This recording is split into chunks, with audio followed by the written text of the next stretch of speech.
any kind of failure like transaction failure or system failure based on the pointer that is pointing to the old copy or the new copy. So definitely we'll be able to get the old data or the new data, updated data. Okay. If the transaction commits only, the database pointer also will get updated.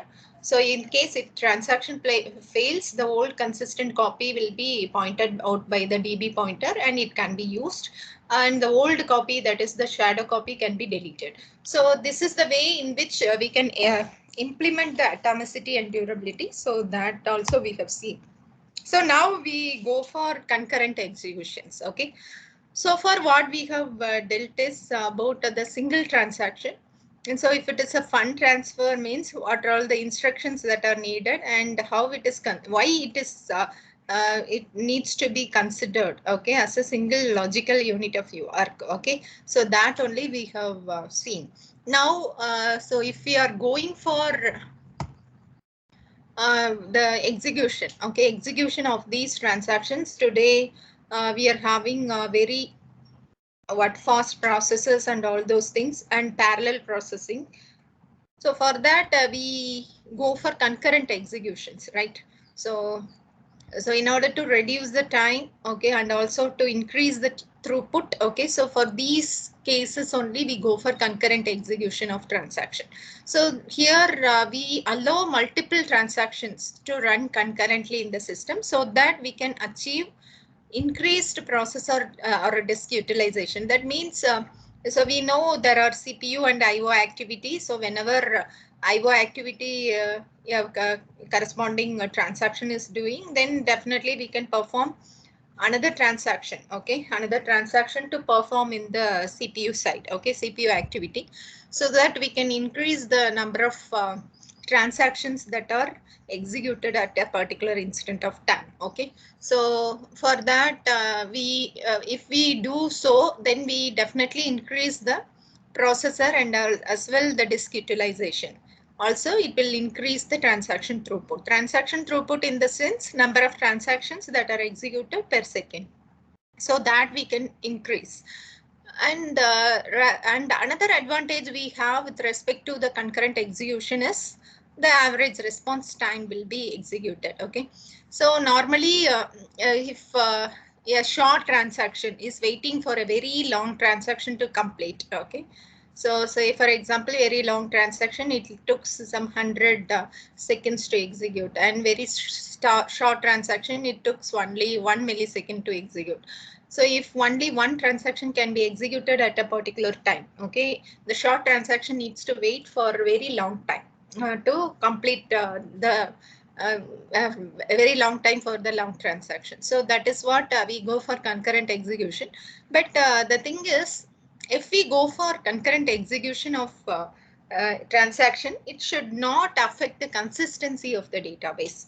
Whatever the updates that are carried out in the database, it should be consistent throughout. Okay, so that we need to ensure. So we go for isolation to achieve isolation if there are dependent transaction, and we need to control the interaction among the concurrent transaction if the variables are independent each other.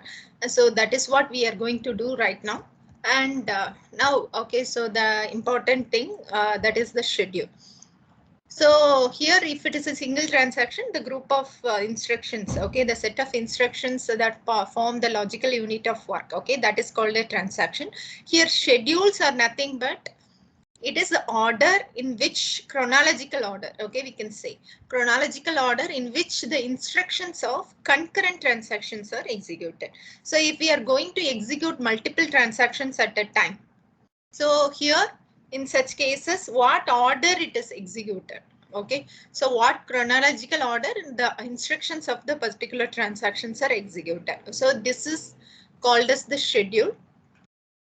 So here, here whatever the instructions that that appear in the individual transaction, that should be the schedule should preserve the same instructions, okay, that it is needed while creating the schedule.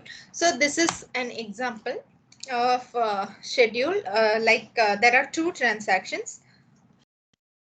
So the first transaction, what it is doing, simply it is transferring the fund of rupees 50 from account A to account B. Okay, so that it is doing. And the second transaction, you can see what it is doing is it is deducting some amount. Okay, so that is 10% of interest. Okay, from account A to account B. Okay, deducting and then crediting in account B. So this is what these two transactions look like. And we have these two transactions and this schedule. Okay, schedule is nothing but what we mean is it is the chronological order how the instructions of individual transactions are executed.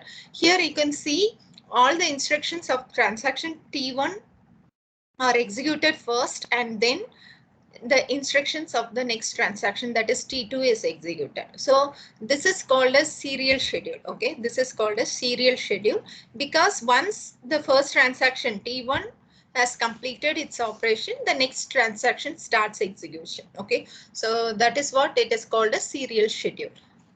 Okay, so the schedule order, what we can say here is the T1, the transaction T1 is followed by T2. So like that we can say. And another schedule we are seeing, it is also a serial schedule, but the order is changed. Okay, so T2 first and then T1 next. Okay, so like that the schedule we are having. So this is also a serial schedule. Okay, so this is what the schedule meant for. And now we can see a concurrent schedule. Okay, how it is executed.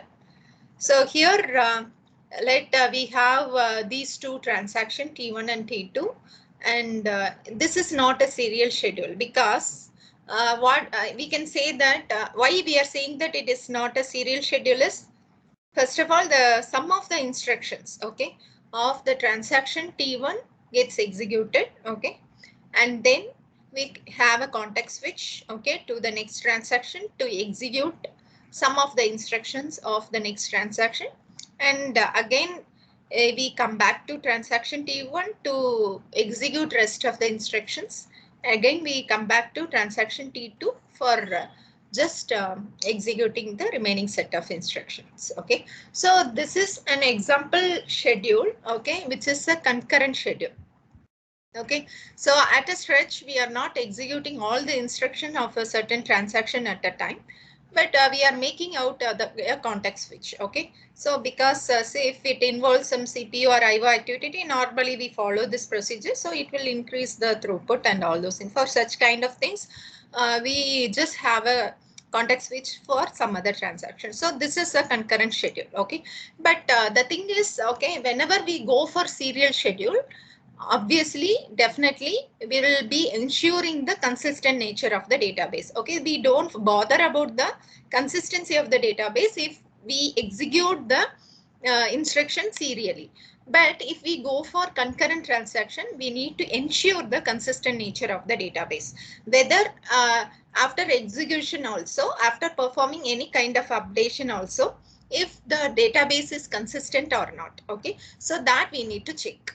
So if with respect to the concurrent schedule. Okay, so in while discussing about the ACID properties, we just in order to ensure the consistency of the database, how it can be checked, we have seen, like we need to check the sum before and after the execution of the transaction.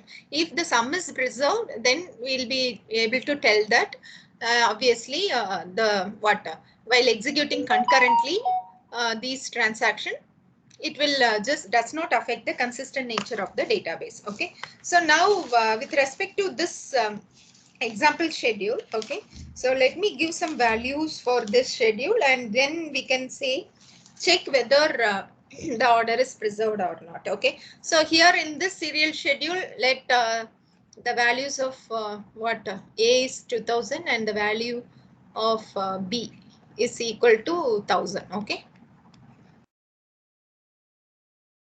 what will be the values, final values? Initially, the sum will be 3000. Okay, what will be the final values of A and B for this serial schedule? Students, are you there? Yes, ma'am. Yeah. What are the final values?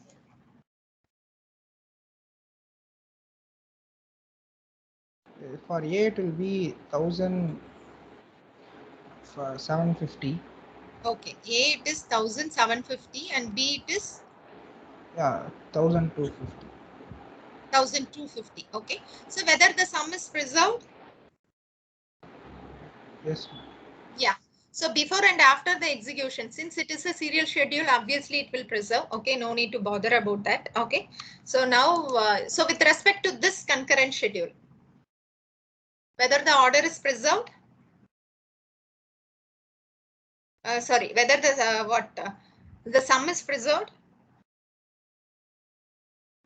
Yes, ma'am. Here also it will be. Yeah. So the same values we are able to get. Okay. So these two transactions can be executed concurrently. Okay. Without affecting the consistent nature of the database. Okay. So this is what we need to just initially check. Okay. Whether the transaction can be executed concurrently or not. Okay. So that we need to initially check before execution. So for any for example, if we are having some n number of transactions, okay, how many serial schedules are possible? For n transactions, how many serial schedules are possible? Serially n factorial.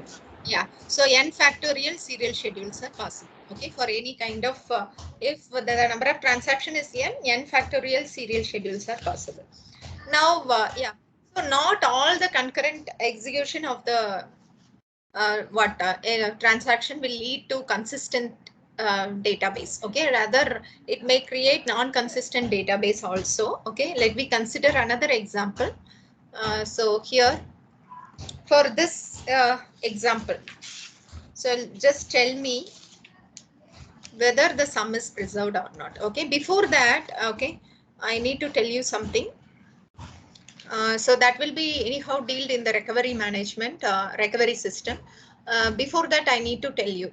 Okay, so that is if we here, if you want to read any data, okay, for a particular transaction, what it will do is normally, so from the secondary memory, okay, we will take the data, okay, we will move it to the main memory, and a separate area, okay, will be assigned for each and every transaction. Okay, some private area will be assigned for each and every transaction, which can be seen by only that particular transaction. Okay, so the variables that are utilized by the transaction will be seen only by the corresponding transaction only. So the other transaction cannot view that. Okay, so like that we are having a scenario. Okay, so it will be just explained in detail while discussing about the recovery system. Why I am telling with respect to this is okay, you need to tell what will be the values. Okay, final values of A and B. Okay, so with this keeping in mind that each and every transaction will know only the values that are inside the private area. Okay, so how the values will be if the transaction, okay, sorry, the value of A is 1000 and the value of B is 2000. So what will be the final values of these transaction after execution? A will be 950. Yeah, Then B will be 2100. yeah. So A value will be a 950 and B value will be 2100. Okay, how you got these values? We should see the latest right now, like Yes, the yes. that T1 is writing last to A. Yeah, yeah, yeah. And then it is modifying a variable in memory, but it's not getting committed anywhere. Yeah, So yeah. that's why it's So 950. here, recent right here it is right of A, so 950. Okay, like that you have calculated, right? And recent, yeah, B is this one and 2100. Okay, so like that we get whether the sum is preserved over here. No. No, okay. So here this, if we execute these instruction concurrently in this manner, okay, it does not preserve the value of the sum. Okay, initially we had the sum as 3000, but now we have only what? Yeah, 3050 we are having. Okay, so which is not correct. Okay, so here these transaction while executing these transaction concurrently in this order. Okay, the same transactions only. If we execute in this order, it is preserving the sum. But if we are executing like this, it is not preserving. Okay, so that is what we need to analyze. Okay, the schedules, okay, how it can be executed, so that we can decide upon whether it can be executed concurrently or not. Otherwise, if it is not preserving some, better we can execute it serially. Okay, if there are dependent transactions, then we need to execute what in a serialized manner only. Okay, so that is what we need to know. So the important point we need to know with respect to concurrent execution of transaction is, the first important point is we need to see only the consistent database. Okay, so we cannot compromise the consistency of the database. For any kind of updates that are happening in the database, the system should be in a consistent manner. Okay, so for that only we need to work on. So for that, two techniques are available. Like we need to serializability order, we need to check it out. Okay, even though we are going to execute some concurrent concurrent transactions, we need to check priorly whether it can be executed in a concurrent manner or not. Okay, so for that we need to check the serializability order of the transactions. So here what we are going to check is there are two types of serializability.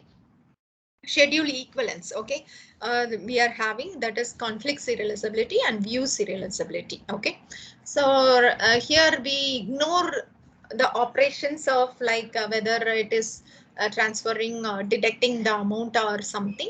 Rather, only the read operation and write operations are prominent. Okay, so those operations will be considering, ignoring the operation, other operations at all. Okay, whether it is calculating the interest or something, so we don't bother. Only the read and write operation we are going to consider, and then we are going to check whether it can be serializable or not. Okay, the thing is, why we are going for conflict, checking out the conflict serializability or view serializability is, if the transactions are conflict serializable or view serializable, then we can definitely say that those transactions can be executed in a concurrent manner. Okay, so for that only we are going to check for this schedule equivalence. Okay, that is whether it is conflict serializable or view serializable. Okay, now first of all we can see, okay, what is conflict serializability. Okay, so consider, okay, we can consider a schedule S. Okay, consider a schedule S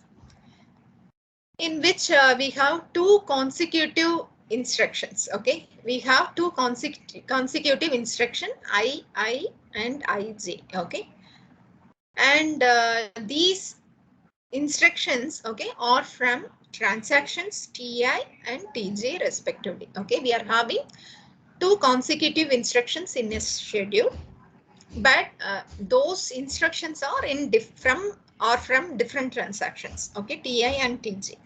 Okay, so there are four cases we need to consider. Okay, with respect to conflict serializability, the first case is if the first instruction II, okay, it is read of Q. Okay, and the second instruction IJ, it is also read of Q. Okay, so you need to just check it over. Okay, that is, these instructions are applied on the same data item. Okay, these instructions are working on the same data item. If it is different, if the data item is different, we no need to bother. Okay, we no need to check for the conflicts. Okay, here we need to check for the conflicts. Okay, in the conflict serializability. So if there are two instructions IA and IJ, or read of Q and read of Q, and both are from different transaction. Okay, whether the order matters over here, whether the order matters, whether IA should first come first and IJ should come next, or IJ should come first or II should come next. Okay, whether the like that, any kind of order we need to preserve over here. Yes, ma'am. Yes, for reading the values.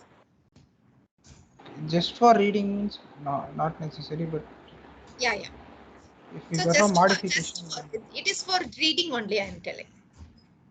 Simply reading. then no need. Okay, so here the first case, no, the order doesn't matter. Okay, so order doesn't matter because the same values of Q need to be read by both instructions. So the order doesn't matter over here. Okay, so the second case, if we consider the IA instruction is read of Q and IJ instruction is write of Q. Okay, so whether the order matters over here. Yes, ma'am. Yeah. So here, how it matters? Because we should read only after writing so that we have the latest values. Yeah. So it can be done before also if the transaction comes first. Okay. So that maybe be the case that before updation, the transaction should read the value. Okay. That also may be the case, right? Yes, ma'am. Yeah. So here the order matters. Okay, if IA comes before IJ, then TA doesn't read the value of Q that is written by TJ. Okay, in the instruction IJ. Okay, if IJ comes before II, okay, then it needs to read the value of Q that is written by TJ. Okay, definitely the order matters over here. Okay, so these instructions, okay, are said to be in conflict. Okay, order matters over here. And similarly, the next case, IA is right of Q and IJ is read of Q. Whether the order matters?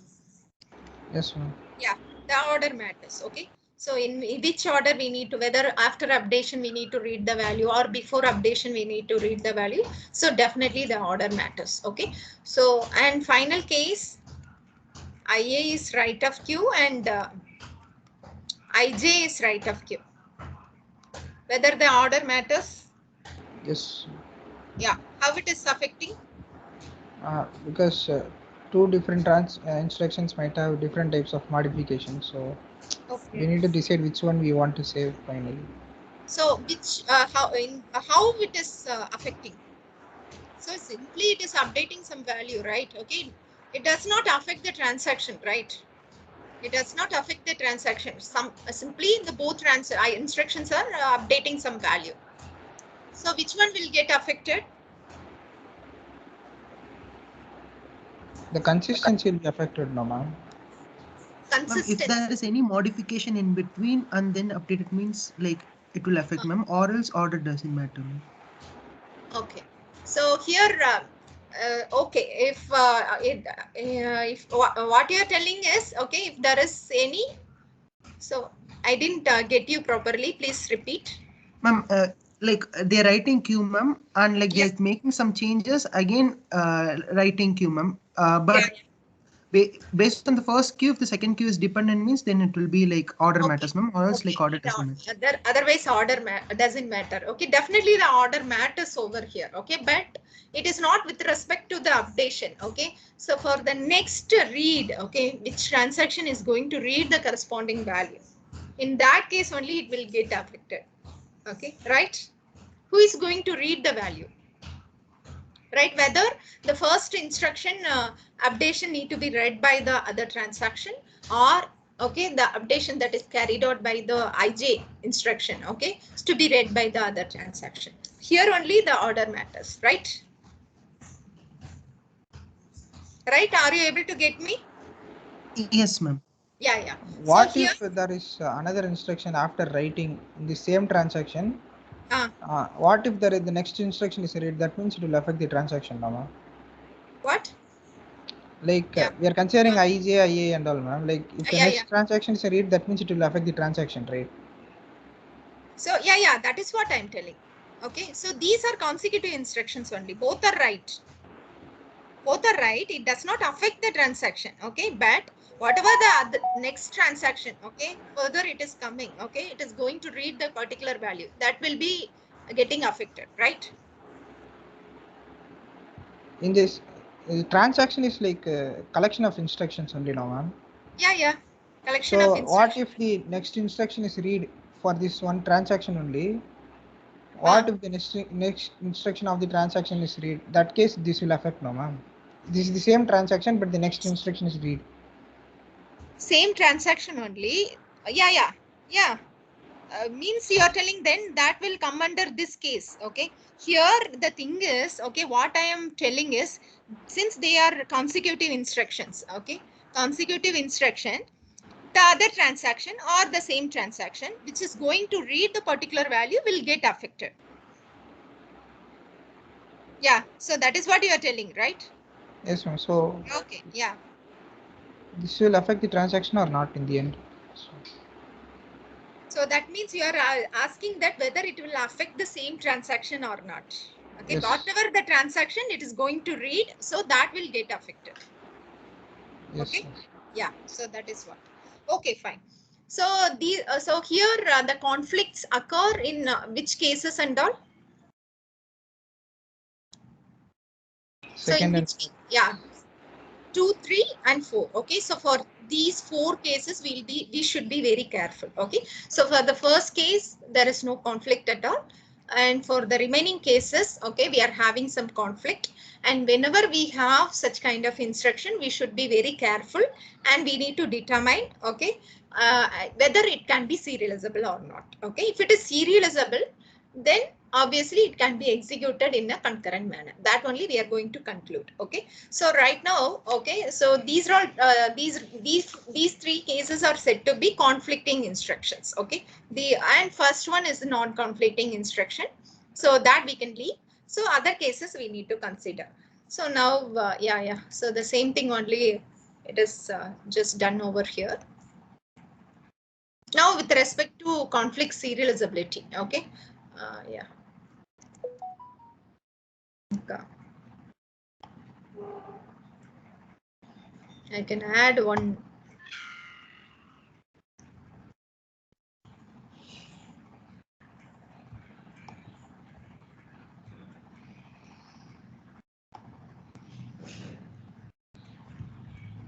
Yeah. So now we need to check for, okay, if there are some conflicts like this, these 3 cases, if we are we have, okay, in a particular schedule, then normally what we need to do is it should be transformed to some other schedule.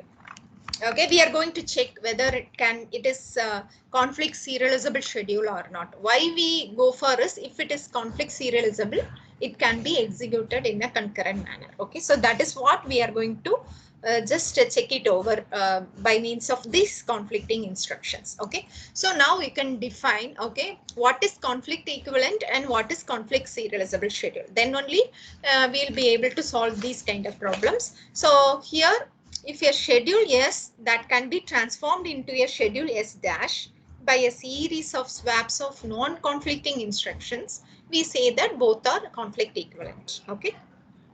So that is, we are going to transform a schedule S into S dash. Okay. How we are going to transform is, we are going to swap the non-conflicting instructions. Okay. So that here, if we are intermediately, there may be many swaps possible. Okay. And it can be converted to some other schedules. Okay. Intermediately, all the schedules are said to be conflict equivalent. Okay. And finally, if S dash what we have transformed, okay, if it is equivalent to a serial schedule, okay, if it is equivalent to a serial schedule, then we say that it is a conflict serializable schedule. Okay, so here we normally what we do, we go for swapping of non-conflicting instructions for each and every point of time. What are the schedules we are getting? All the schedules are said to be conflict equivalent schedule, and at the end of the time, if we are able to get a serial schedule finally, this is told to be conflict serializable schedule. So if we are able to get a serial schedule finally, what does it mean here is, okay, this can be executed in a, even though if we are going to execute in a concurrent manner, it is equivalent to a serial schedule. Okay, that means it will preserve the consistency nature of the database. So that is what we are going to check with respect to conflict serializability. Okay, now so first of all we can see which schedule can be conflict serializable. Then I will come back, okay, which is not conflict serializable. So now considering the same case, okay, that is this schedule what we have discussed initially, okay, this concurrent schedule. Okay, this is the schedule 3 what we have discussed. Only the read and write operations I have taken out because the other operations are not important. Only read and write operations I have taken out. Okay, so that is denoted over here. Okay, now I am going to check whether this schedule is conflict serializable or not. Okay, how we can check? For this need to be transformed to some other schedule S dash. Okay, and if it is equivalent to a serial schedule, then we say that it is a conflict serializable schedule. Okay, how it should be done to convert to another schedule? We need to swap the non-conflicting instructions. Okay, we need to swap the non-conflicting instructions. So that we need to do that. So first of all, how we can just do? Yeah. So here, yeah, we have this schedule, and first of all what I am going to do is whether these two instructions are conflicting instructions or not. No. No, because it is acting on the different data item. All right. Okay, so I can swap, right? I'm going to swap the order. So simply R of A, W of A, R of A, and first I'm performing R of B, and then W of A, then I am W of B, R of A, and W of B. Okay, so this is a conflict equivalent schedule. Okay, so we can say this is conflict equivalent schedule. A series of swaps I am doing, both schedules are equivalent. So that is what it is, conflict equivalent. And finally, if we reach serial schedule, then it is told to be conflict serializable. Okay, next I am going to swap these The two last instructions. element will be R of B, no, ma'am. Sorry, R of B, right? Yeah. This only, right? Okay, fine. And yeah, so are these two what instructions I'm going to swap, whether it can be done? Yes. Yeah, so it can be done. So R of A, W of A, R of B next. Okay, then R of A, W of A, W of B, R of B, and W of B. Okay, so this is the schedule, and I am going to swap these two. Okay, whether it can be done? Yes. Yeah. I'm getting like R of A, W of A, R of B, R of A, W of B, W of A, R of B, and W of B. Okay. So next I'm going to do this, whether it can be done. Yes. Yeah. So finally I'll be able to get R of B, W of B, A, W of A, R of B, W of B. Okay. So now finally I'm able to get a serial schedule or not. Yes. Right, this is a serial schedule, right? Okay, so then if it is the case, these all schedules are told to be conflict equivalent schedules. Okay, and this is also a conflict equivalent schedule, but if it is equivalent to a serial schedule, it is called as conflict serializable schedule. Okay, conflict serializable schedule. So why we are checking for this conflict serializability is, if it is equivalent to a serial schedule, obviously we can execute those transactions concurrently. Okay, so these schedule can be executed in a concurrent manner. Okay, so for that only we are checking. It will not affect the consistency of the database. For that only we are checking the conflict serializability. Okay, so I will give you an example which is not conflict serializable. You can see over here whether it can be swapped. No, Whether ma'am. it can be swapped? No. Okay, because it is acting on the same data item, we cannot swap at all. Okay, so the say we cannot obtain any schedules like T3, T4 or T4, T3, any kind of serial schedules we cannot obtain. Okay, so it is not a conflict serializable. The thing is, if it is not conflict serializable, then what decision we can make is make it better. It can be executed in a serial order itself. Okay, so that is what. Okay, let T3 can complete first or T4. Okay, based on the what arrival. Okay, so like that we need to decide. So this is what the conflict serializability matters over here. Okay. And then, yeah. So this is what it is given after swapping the pair of instruction. Finally, the serial schedule. Okay. So we check for conflict serializability and we decide, okay, whether the transactions can be executed in a concurrent manner or not. Okay. And I'll be telling another one approach for finding the conflict serializability, so that we can see after seeing about the view serializability. No need to swap the non-conflicting instructions, and it will be difficult for explanation only. I have just told that, okay, how the series of swaps or something it is done. Okay, so there is another way to find out whether the schedules are conflict serializable, so that we can see, okay, after just seeing about view serializability. Okay, so another serializability we are going to see here is the view serializability. Okay, so there are two schedules, S and S dash, okay, which have the same set of instructions. So we say that both schedules are view equivalent, okay, view equivalent if the following three conditions are met. If we have these three conditions to be met, then we say that both schedules are view equivalent. Okay. So here for the first condition, it is nothing but for each data item Q. Okay. For each data item Q, if the transaction TA reads the initial value of Q in schedule S. Okay. So it is about, it can be read as it is a set of transactions also. Okay. If a particular transaction or the set of transaction reads the initial value of Q in schedule S, then the transaction TI also should read the initial value of Q. Okay. A set of transaction which has read initially the value of Q in schedule S should be the same, okay, for the other transaction, for the other schedule also. Okay. That is the first point. And the second point is, for each data item Q, if transaction TA execute read of Q in schedule S and that value was produced by transaction TJ, that must be the case in the schedule S dash also. Okay. So that means, okay, in case of view serializability, only W or conflict is addressed. Okay. So whereas in the conflict serializability, we consider all the conflicts, like we consider RW, WR, okay, WW. So all the conflicts we will address, okay, with respect to conflict serializability.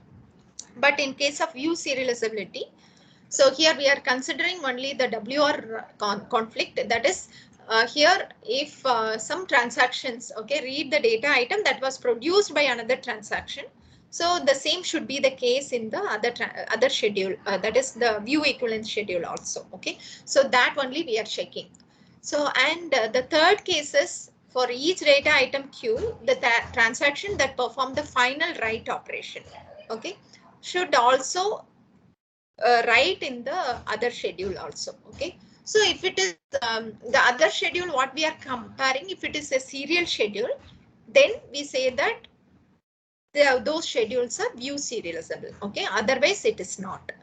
So here all the view equivalent schedules are conflict serializable, but the vice versa is not the case. Okay, the reverse is not the same.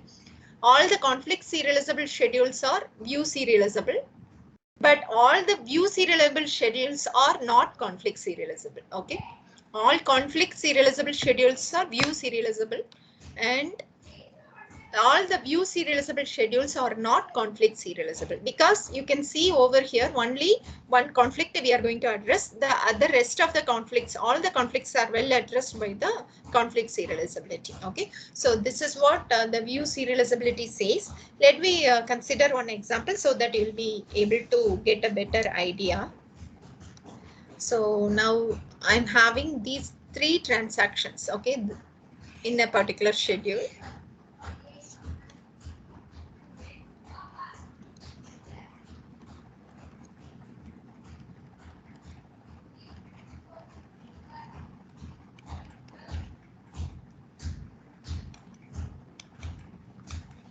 Okay, I'm having a serial order also. Okay, I'm going to check for view serializability. not only the view equivalent. Okay, I'm going to check for the view serializability. That means the final schedule what we are going to compare, it is serial schedule. Okay, so in this order I'm going to maintain.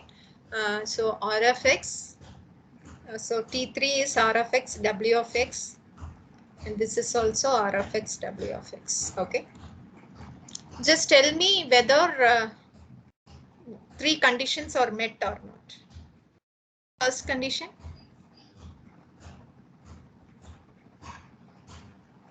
What is the first condition?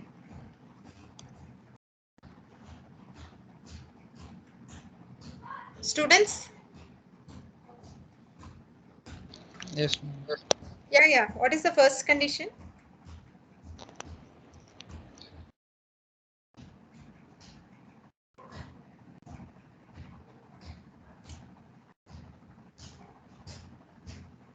Students, don't remember, huh? Okay, fine. So what is the first condition? Some like both should be read. That's the first condition. Yeah, set of transaction. Okay, whether it is the case here. Yes, ma'am. Yeah. So to T2 and T3 are reading the data item X first. Okay, it is done in the serial schedule also. It is okay. Okay, and what is the next condition? Write and read. Okay, write and read. Okay, and whether what write and read we have is this one only. Okay, R of X.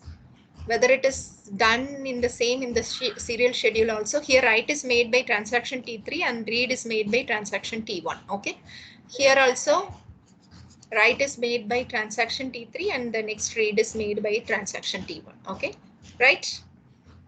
Yes, ma'am. Yeah. And what is the final condition? Read and write. Oh, no, No. write is it. Okay, only write. Okay, final write we need to check. Final write, whatever the transaction is making out, okay, in the particular schedule, it should be the same for the next schedule also. So which transaction is making the final write for the data item? It is transaction T1. Okay, yeah, it is the same for the other transaction schedule also. Okay, transaction T1 is doing the final write, okay, on the data item. So whether these schedules, okay, the schedule is still to be view serializable or not? Yes, ma'am. Yeah, so this schedule is told to be view serializable. Okay, and the thing is here in case of checking the view serializability, we need to check for each and every data item. Here only a single data item I have mentioned. So if we go for different data items, then we need to check for all the data items that are in the particular transaction. Okay, so this is what the view serializability says. Okay, yeah, so as I have mentioned, only W or conflict is addressed with respect to view serializability. Okay, now one more schedule we are having. So here read of Q, write of Q, this one, and whether it is view equivalent or view serializable. If it is view serializable, in which serial order it is serializable?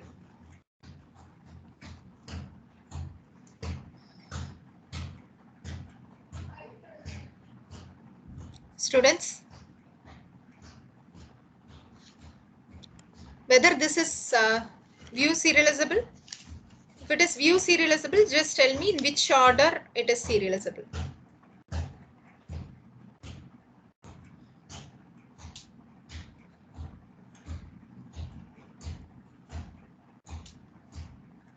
Yeah, just answer me, please.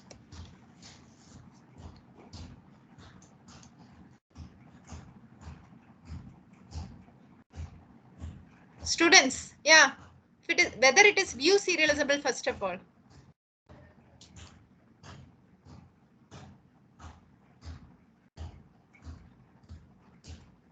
Yes, ma'am. It's Yeah, in which order it is serializable?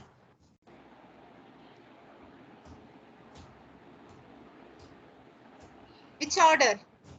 I think in the T3, T4, T6. Yeah, T3, T4, T6. Okay, you can check it over. Okay, it is view serializable. Whether it is conflict serializable.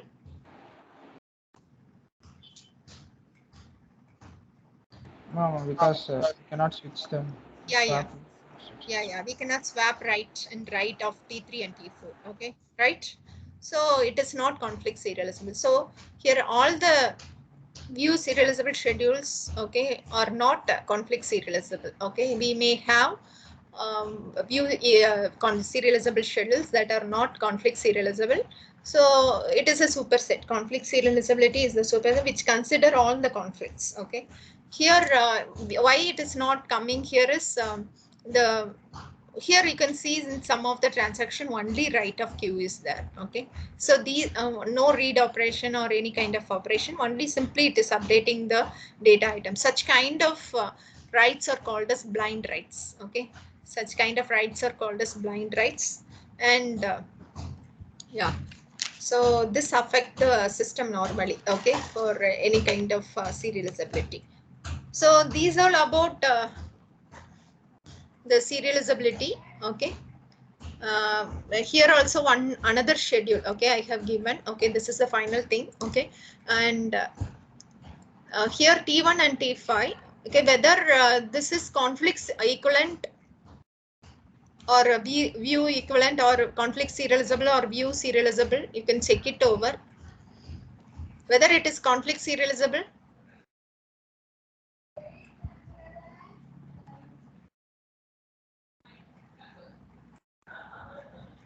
No, ma'am, because Yeah. read B and write B are there. Yeah, so these cannot be swapped, right? Okay, so it Yes. is not conflict serializable. Okay, but the thing is, okay, we'll be able to get the same outcome. Okay, that is the consistency will not get affected. Okay, the consistency of the database will not get affected if we execute these in this manner. Okay, you can check it out. Okay, the consistency of the database will not get available, will not get affected rather than read and write. Okay, so the operations also just matter. Okay, so the even though the we have conflict serializable or view serializable. Okay, which is not conflict serializable or which is not view serializable, we may have a consistent nature of the database. So this is a very good example for that. So for analysis, we need to go in depth. Okay, so that is what it conclude. Rather than only the conflicts we are analyzing, we need to include the operations also that are involved. Okay, but we won't do that. Okay, in the further analysis part, only the read and write operation we will be considering because major of the things will be covered. Okay, major of the conflict the serializable schedules, okay, will be, since it definitely ensures the consistent nature of the database, we go for conflict serializability for checking out the conflict serializability. Okay. Okay, fine. Okay, so this is what we can wind up the session right now. Okay, in the afternoon, we'll be discussing about the recoverable cascadeless schedules, and if time permits, we'll be discussing about some concurrency control protocols. Okay, so that we will be discussing. Okay. Okay, thank you, students. Thank you, ma'am.